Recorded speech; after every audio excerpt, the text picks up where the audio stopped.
धाम है। पूतना उद्धार के नाम से प्राचीन समाधि है। 5581 साल हो गया इसको। ये कभी नीचे नहीं बदला जाता, स्टेचर ऊपर का बदल जाता, समाधि स्तर कभी नहीं बदला जाता। इस तरीके से इसका वृत्तांत है।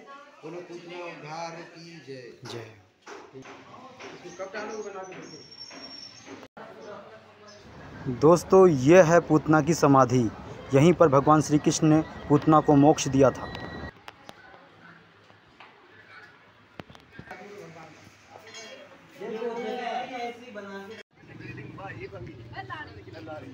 राधे राधे दोस्तों, आज मैं आया हूँ गोकुल। दोस्तों आज मैं गोकुल की एक ऐसी जगह पर जा रहा हूँ जहाँ पर पूतना माता की समाधि है, जहाँ पर भगवान श्री कृष्ण ने पूतना का उद्धार किया था। पूतना को माता का दर्जा क्यों मिला, कृष्ण भगवान की मौसी क्यों कहते हैं, आज की इस वीडियो में दोस्तों हम पूतना का पूरा इतिहास और पूरी कहानी जानेंगे। दोस्तों आप कभी भी गोकुल धाम दर्शन करने के लिए आएँ, दोस्तों पूतना माता के दर्शन, भगवान श्री कृष्ण की मौसी के दर्शन अवश्य करने चाहिए, तभी दोस्तों आपकी यात्रा सफल मानी जाएगी।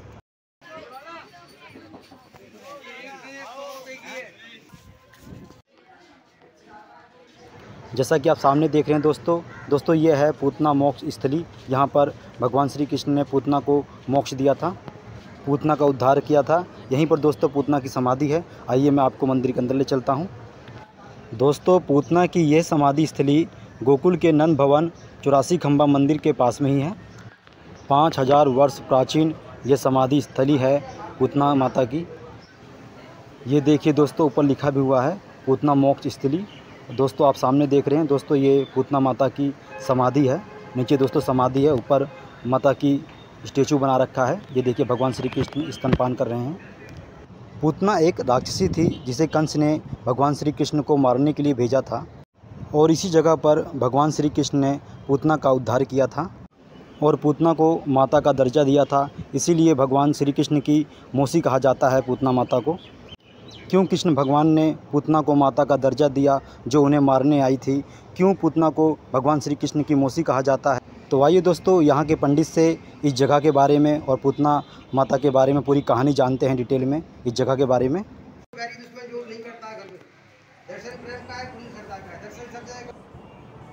दोस्तों ये हैं पंडित जी, ये हमें आज पूरी कहानी बताएंगे।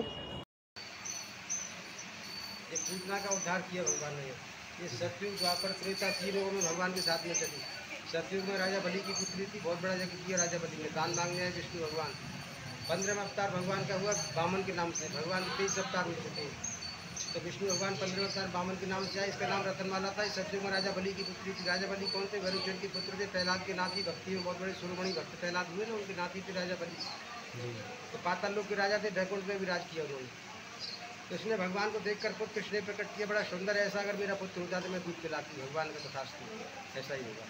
3 पर भूमि राजा बलि से मांगा। 3 पर भूमि, तीनों लोग ले लिए, कुछ नहीं रहा तो इसको क्रोध आ गया। मैं इसको बेचने के मार देती, मेरा पुत्र होता तो मेरे पिता ने सब कुछ छीन लिया। भगवान ने फिर तथास्तु कहा इससे। तो सतयुग में भगवान ने इसको 2 वरदान दिए। तो फिर आया सतयुग के बाद त्रेता राम अवतार। जैसे मंत्रा बनी कैकेयी की दासी बुद्धि को भ्रमित करके राम को वनवास कराया। त्रेता के बाद आया द्वापर, तो भगवान का प्राकट होता है मथुरा में। अर्धरात्रि मस्जिद की लेकर के आते हैं और यहाँ नंद महल में रख जाते हैं। योग माया को यहाँ से ले जाते हैं और फिर कंस को दिया है। सुबह हुआ है जब, ये लीजिए महाराज, ये तो लड़की है, मेरा 8वां लाल काल बताया था, वो जो लड़का था ये तो लड़की है। तो गुस्से में आके लड़की को छीन के पछाड़ना चाहे शिला पर, तो आकाश में हो गई, मस्तक पर चरण प्रहार करके। कंस को आकाशवाणी करी, हे मामा कंस, तू मुझे क्या मारता है? तेरे मारने वाला गोकुल में पालना में भूलता है। जब उसको ज्ञात होता है मेरा दुश्मन वहाँ पहुँच गया है, उसको कैसे मारा जाए, युक्ति बनाई उसने कि जो मेरे दुश्मन को मार के आएगा मैं उसको आधा राज्य दूंगा। बहुत बड़ा राजा था ना कंस, कि मैं उसको आधा राज्य दूंगा। इसने कहा कि मैं उसको मारूंगी। तू कैसे मारेगी? तेरा काला क्रोध शुरू में राला देख कर तुमको डर जाएगा। इसने कहा नहीं, मैं अपनी माया से रूप को रचूंगी। तो माया से रूप को इसने बनाया है स्त्री चरित्रम को सभागे जानवर देवत कुछ मनुष्य। तो स्त्री चांडाल चौकड़ी फैलाती है तो कोई जान नहीं पाता, जानवर देवता नहीं जान सके। वो तो मनुष्य बुद्धि काम नहीं करती उसके सामने। जब उसने बहुत अच्छा सुंदर रूप बनाया गोपी का। यहाँ भगवान 6 दिन के हो गए, छठी पूजन हुआ। तो नंद जी ने बहुत बड़ा नंदोत्सव मनाया। खड़े हो जाइए, बताते चलूँगा। नंद जी ने बहुत बड़ा नंदोत्सव मनाया। जब इसको ये आकाश मार्ग से उड़कर आई भगवान को उत्सव में भगवान का दर्शन करने की परिक्रमा लगा लो, ऐसे परिक्रमा करते हैं इसकी। राम राम राधे श्याम बोल के दर्शन आइए और परिक्रमा लगा के आइए। ये 6 दिन के भगवान ये माता का स्थान दिया, आसन का दान करके भगवान ने। देव की यशोदा को भी नहीं दे सके भगवान, इसको दिया बैकुंठ लोक धाम। फिर आकाश मूर्ति लेकर भगवान को यहाँ मुक्ति की। भगवान ने मेरा स्पर्श हो गया, मैं माता मान के तेरा उद्धार करता हूँ। 3 परिक्रमा लगा लो माता पिता गुरु के नाम से। टाइम है तो टाइम नहीं तो एक लगाना। 2 चीज़ों बड़ी समस्या, एक समय नहीं, एक पैसा नहीं। भाग्यशाली को भगवान बुलाता है, करोड़पति सोच कर रह जाता है, जिन पर लाभ लोगों का। फिर आकाश मार्ग छोड़कर आई, सिंहासन पर आकर बैठ गई। ये 252 किलोमीटर का भूमि है, इसका अधिक मास में परिक्रमा करते 84 कोस का। तो सिंहासन पर आकर बैठी यशोदा मैया से कहने लगी कि मैं लाला का दर्शन करना चाहती हूँ। अंदर की बात को छुपा लिया। अभिनव कहेगी तो कृष्ण कुमारी दक्षिणा चढ़ा तो भेंट भगवान को जो आत्मा चाहे भेंट करो। भगवान को खाली हाथ मंदिर में नहीं जाते, गुरु के ना खाली हाथ नहीं जाते। भाग्यशाली को भगवान बुलाते, खुश रहो भंडार भरे भगवान, परिवार में सुख शांति रखे, बारी फुलवारी भरा, रोजी रोजगार तो सिंहासन पर आकर बैठ गई। तो मैं यशोदा मैया शंकर भगवान की 7 दिन 7 रात धूनी जमाई भगवान का दर्शन करने के लिए। तो इस सिंहासन पर आकर बैठ गई। सभी नर नारी जो भगवान कोई लीला होती है तो सभी नर नारी उपस्थित हो जाते हैं। सब उसमें सब इकट्ठे हुए तो सब उससे पूछने लगे कौन है, कहाँ से आई। तो अंदर की बात को छुपा लिया, बता नहीं मैं इसको पिछले के मारूंगा, ऐसे बच्चे को कोई नहीं देगा। तो उसने कहा कि मैं लाला का दर्शन करना चाहती हूँ। यशोदा मैया से कहने लगी ब्रह्मा जी को 2 वरदान मिले हुए, तो कौन कौन से? एक तो इस बंद कर ले लाला, इसको वैसे हाथ जोड़ दो। तो ब्रह्मा जी के 2 वरदान मुझे मिले हुए हैं। कौन कौन से? एक तो जो बच्चा मेरी गोदी में आ जाता है वो स्वरूप बन जाता है, सुंदर बन जाता है, और मेरी स्तन से निरंतर अमृत बहता रहता है, जो उसको पी लेता है अमर हो जाता है। ऐसी माताओं की भावना होती है, अच्छा भी ऐसा कर सकती है तो मेरे बच्चा को तो खिला ले। ऐसे गोदी में ले लिया, भगवान को देख के मुस्कुराने लगे। यशोदा मैया ने हाथ में दे दिया, गोदी में खिलाने लगी।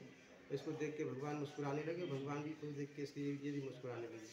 तो भगवान सोचने लगे हम तो माखन मिश्री खाने आए थे, मौसी जन को विषपान कराने आएंगे, हम विषपान तो करेंगे नहीं, हम माखन मिश्री खाने आए थे। भगवान शंकर को इशारा किया कि आपको विष पीने का बड़ा अभ्यास है, समुद्र मंथन हुआ था तो विष को आप हलाल पी रहे थे, तो आप विष का पान करें, मैं दूध का पान करूँगा। तो इसको जैसे भगवान को जो इसमें मौका मिला, आँचल निकाल के भगवान कृष्ण के मुखार में प्रवेश कराया है। तो जैसे मुँह खोला ना भगवान ने, भगवान शंकर माया के द्वारा प्रवेश कर गई भगवान कृष्ण के मुखार के द्वारा। विष का पान शंकर ने किया, दूध का पान कृष्ण ने किया। तो जब दूध के रास्ते भगवान ने प्राणों का आकर्षण किया, खींचना शुरू किया, ये छटपटाने लगी, मेरी शक्ति क्षीण होने लगी, कुछ होता जा रहा है, मुझे ये नहीं मर रहा, मुझे मैं इसको मारने आई थी। तो गुस्से में कोई काम खराब कर दिया, आकाश में उड़ गई लेके भगवान को। तो भागवत में दिखाया दर्शाया 6.18 किलोमीटर शरीर माया से बनाया, आकाश में जाके विस्तार किए, बड़ा लंबा चौड़ा उसको भगवान ने ऊपर से मोड़ करके नीचे छोड़ दिया। इसको चूड़े माँ सराय इधर पेड़ पौधे इसको पूरी सबका चूर्ण बन गया। तो खंड करके इसकी 108 चेता जलाई, नंद बाबा ने संस्कार किया। मुर्दा जलता है ना, बदबू धुएं में से आती है, इसमें चंदन की महक निकली। तो नारद जी को संशय पैदा हुआ, पानी लिया बोतल भर के, नारद जी को संशय पैदा हुआ इसमें चंदन की महक क्यों निकली है। तो भगवान कहने लगे मातृति प्राप्त करम भजामी में नरम माता सब नास्ती शरीर पोषण। मैंने इसको सतयुग में वरदान दिया था, ये मुझे पुत्र के रूप में चाहती थी, ऐसा मेरा पुत्र होता। तो मैं इसका दूध पान कर चुका हूँ, मेरा स्पर्श हो गया, इसको माता मान के उद्धार करता हूँ। ये जब शरीर भस्मी हो गया है तो आकाश से पुष्पक विमान आया, 4 पार्षद विष्णु भगवान के आए। उसमें एक देवी का स्वरूप धारण करती है, उसमें आरूढ़ हो जाती, बैठ जाती है। भगवान गोलोक धाम को आदेश करते, भगवान ने इसको वरदान दिया, मेरा स्पर्श हो गया, तेन मैंने तेरा दूध का पान किया है, मैं माता मान के तेरा उद्धार करता हूँ। बोतल ले जाते और बोतल ले मैं माता मान के तेरा उद्धार करता हूँ। तो देव की यशोदा को भगवान पर रोने लगे कि मैंने ये क्या किया। जो देव की यशोदा को पहले मुझे देना था, बैकुंठ लोक धाम गोलोक धाम, उसको दे दिया मैंने, क्योंकि मैं वचनबद्ध हूँ, सत्यों को इसको वरदान देकर आया था, द्वापर में पूरा कर दिया। मातृति प्राप्त करम भजामी नर माता संदासी शरीर को। फिर राक्षसी नहीं थी, फिर तो माता बन गई भगवान की। गोदी में खिलाने से दूध पिलाने से, जैसे हम लोहे को पारस से लगाते हैं सोना बन जाता है, भगवान को खिलाना सिद्ध हो जाता है। फिर उसको भगवान ने माता के प्रति उद्धार किया। ये राक्षसी नहीं थी, फिर माता का स्थान दिया भगवान ने। भागवत में 10वें स्कंद में आता है पूतना उद्धार। वो यहाँ मुक्ति दी, नीचे का समाज स्तर जो पुराना कभी इसका डेवलपमेंट होता रहता है, मुझे नीचे का समाज स्तर नहीं बढ़ता जाता है। ऐसे घूम करके इसका 4 चित्र लेकर के इधर से जाकर के इसका जब राव दीजिए। तो फिर इसको भगवान ने वरदान दिया है, तू मार के दिया तू जाए करेंगे। तो प्रत्यक्ष प्रमाण इसका आज बहुत बड़ा प्रमाण है विद्या का। जिन माता बहनों के गर्भ गिर जाते हैं, बच्चे नहीं होते हैं, पुत्री होती है, पुत्र नहीं होता है, बच्चा नहीं होता है, डॉक्टर मना कर देता है, मैया से 9 महीना में गोद भरती है। 700 माताओं को के नहीं होते होंगे। आज भी बहुत बड़ा चमत्कार है भैया का। इस तरीके से इसका वृत्तांत है।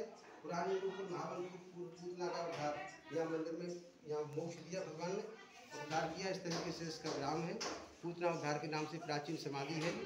5581 साल हो गया इसको। ये कभी नीचे में नहीं बदला जाता, स्टेचर ऊपर का बदल जाता, समाधि स्तर का भी नहीं बदला जाता। इस तरीके से इसका वृत्तांत है।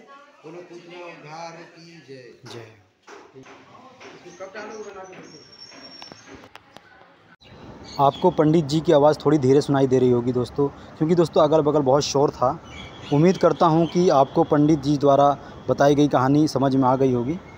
दोस्तों इस जगह की ये भी मान्यता है कि जिन औरत को बच्चा नहीं हो रहा है, संतान की प्राप्ति नहीं हो रही है, वो औरत यहाँ पर आए, पूतना जी का आशीर्वाद प्राप्त करे, उनके दर्शन करे, तो उनको संतान की प्राप्ति अवश्य होती है। कभी भी आप यहाँ पे आएँ तो पूतना माता के चरण स्पर्श जरूर कीजिएगा, आपको भी माता पूतना का आशीर्वाद प्राप्त होगा। दोस्तों अब वीडियो को यहीं समाप्त करते हैं। उम्मीद करता हूँ कि आपको ये वीडियो और इस वीडियो में दी गई इन्फॉर्मेशन अच्छी लगी हो। वीडियो आपको पसंद आई हो तो वीडियो को लाइक और अपने 2-4 दोस्तों को इस जगह के बारे में शेयर ज़रूर कीजिएगा।